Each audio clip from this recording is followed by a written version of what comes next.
Aqui nessa casa não, aqui nessa casa obreiro é para ministrar a palavra do Senhor, obreiro é para pegar a palavra do Senhor. Quando ele se mostra um valente, aleluia, um guerreiro, nós aqui deixamos que ele faça aquilo que Deus quer fazer na vida dele. E eu sei que Deus já tem usado este varão, e nessa noite não será a mesma coisa, nessa noite será diferente, porque a Bíblia diz que as bênçãos do Senhor se renovam, e Deus sempre os usa de uma forma diferente. E nessa noite Deus vai tomar este jovem, e através dele, através desse profeta, Deus tem uma palavra para a sua vida, amém?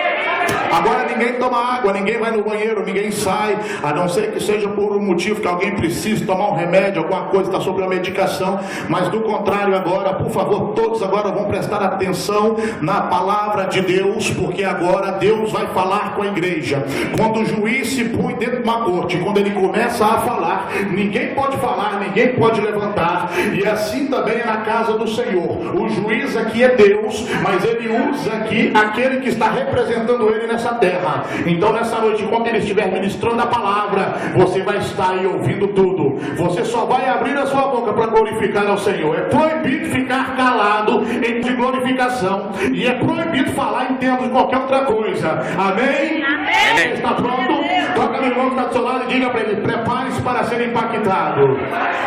Senhor Deus e meu Pai, aqui está o teu servo. Aqui está aquele que o Senhor chamou desde o útero de sua mãe e o capacitou, entregando, Senhor, as nações por herança nas mãos dele. Pai querido, é ele que irá fazer o uso da palavra nesta noite. Eu ministro, Senhor, sobre ele a unção sacerdotal. Eu ministro sobre ele a unção de profeta, a unção de rei, a unção para curar e a unção para abençoar, ó Pai querido. Em nome de Jesus Cristo, usa, Senhor, o teu filho nessa terra. E a igreja diz: amém. Fica de pé ainda para receber o profeta da casa.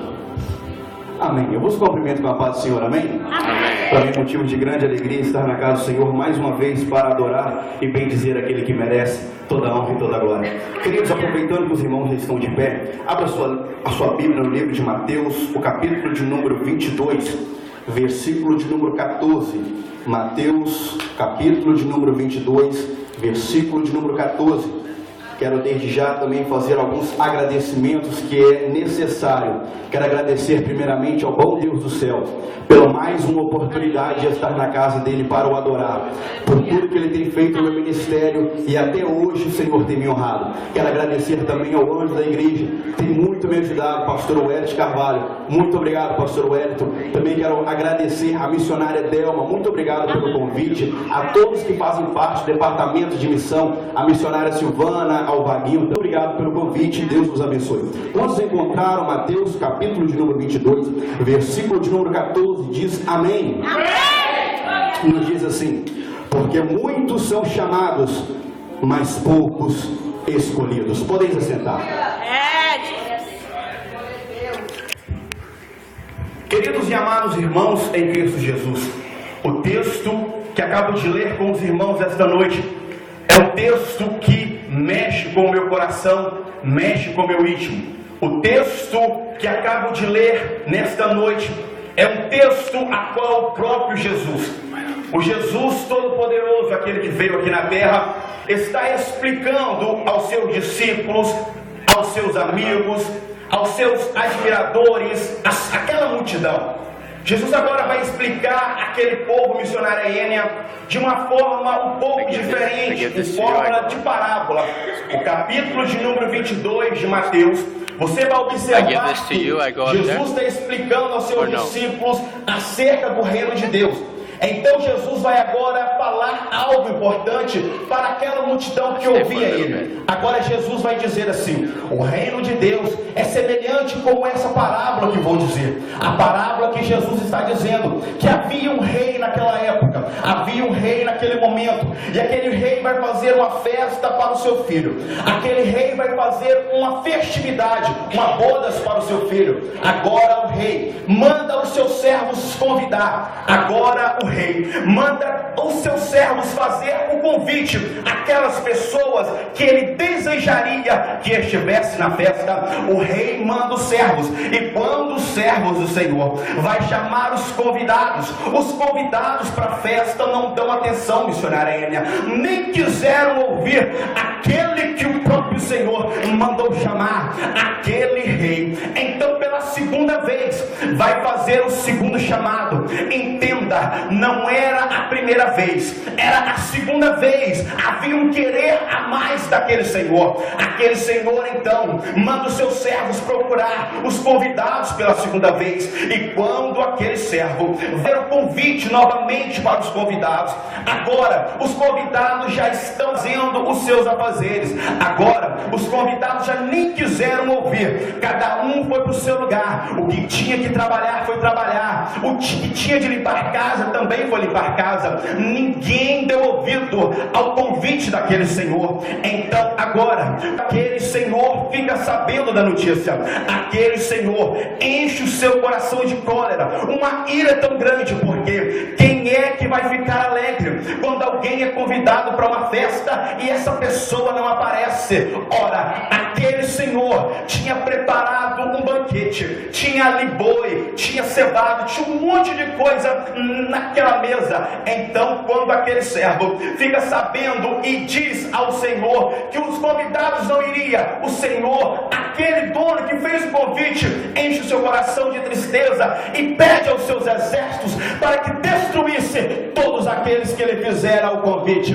Mas preste atenção, a parábola não termina aqui. Jesus ainda está dizendo, e quando Jesus ainda está dizendo, preste atenção, Jesus vai dizer que ali naquele momento o Senhor daquela festa, pastora Marta, vai fazer o terceiro convite. Entenda uma coisa, já é agora pela terceira vez o terceiro convite a ser feito. Porém agora aqueles que a primeira e a segunda vez foram convidados e não foram, pela terceira vez agora os servos vão procurar todos aqueles que encontrarem na rua, vão encontrar todos aqueles, não importando a sua cor, não importando a sua classe social, não importando o que quer que seja. Mas ele disse assim, vai, chama ele. Parece que eu vejo Deus dizendo assim, vai lá e chama todos eles, vai lá e chama aquela igreja. Aqueles que eu chamei não me disseram, então esta noite vai lá e chama a igreja, Assembleia de Deus Visão de Águia,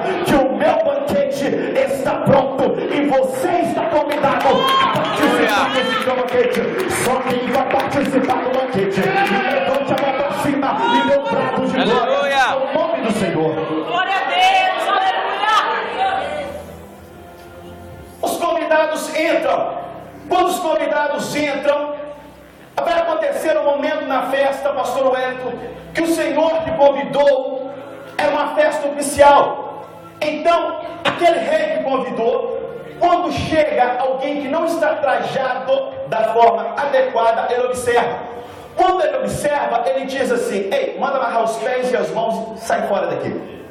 Quantas vezes, pelo menos uma vez eu fui no culto jovem, fui de terno, você se sente totalmente diferente quando você vai com a roupa diferente. Aquele rei observou naquele rapaz que entrou naquela festa com a roupa totalmente errada.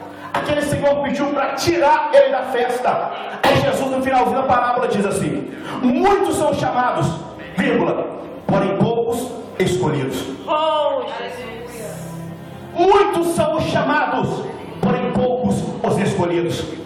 Entenda uma coisa, irmãos, no livro de 1 Reis, o capítulo de número 19, você vai observar que o profeta Elias agora, o profeta que no capítulo de número 17, o mesmo profeta que agora ele pede a Deus para fechar, para cerrar as nuvens e não haver mais água sobre Israel.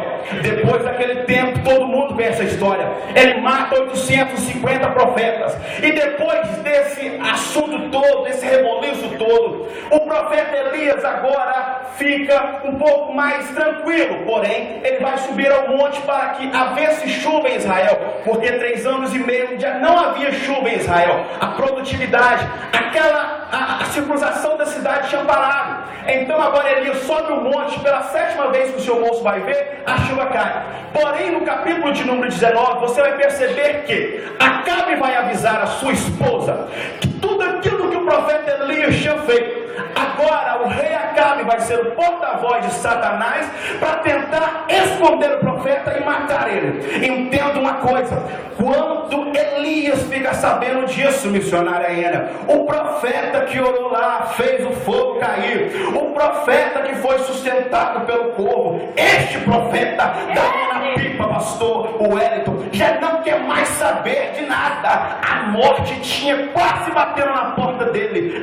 Eu não vou ficar aqui, vou juntar as minhas coisas e vou me mandar daqui. Então o profeta Elias pega o seu moço e vai à cidade chamada Berseba. Quando ele chega ali, o profeta Elias vai deixar o moço e vai seguir de caminho a um dia ao deserto. Quando ele caminha o caminho de um dia, ele vai encontrar um pé de zimbro no meio do deserto. Quando ele encontra aquele pé de zimbro, ele deita ali, ele pede a morte ali. Parece que eu vejo Elias dizendo para Deus: Deus, até hoje eu fui zeloso, até hoje eu fui zeloso pela tua obra, cuidei, tratei a tua obra com amor, mas hoje me procuram para me matar. Hoje os cartazes da cidade estão procurando o meu nome. Esta noite eu vim procurar refúgio aqui, debaixo de um pé de zimbro. Então, quando o profeta Elias está sentado ali, Deus estava sentado lá de cima, pastora Sandra, debruçado na janela da eternidade, dizendo: ei, seu cabeçudo, ei, seu cabeçudo, não adianta fugir da minha presença. Se tu enfiar debaixo de um pé de zimbro, o meu olho ali está. Sabe por quê? Porque eu sou onisciente, onipotente e onipresente. O livro de Isaías diz assim: ainda que houvesse dia, eu sou, e não há ninguém que possa escapar das minhas mãos. Operando eu, ninguém impedirá. Se Deus é na tua vida, se Deus é na tua vida, ninguém vai impedir. Ele pede a morte, pastor Wellington. Sentado ali, Deus diz assim: vem cá, anjo, tá vendo aquele cabeçudo sentado ali naquele pé de zimbro? Dá uma cutucada nele. Ele está sentadinho ali parado. Deu um ministério para ele, porém ele se assentou. Não é isso que eu quero para você, Elias.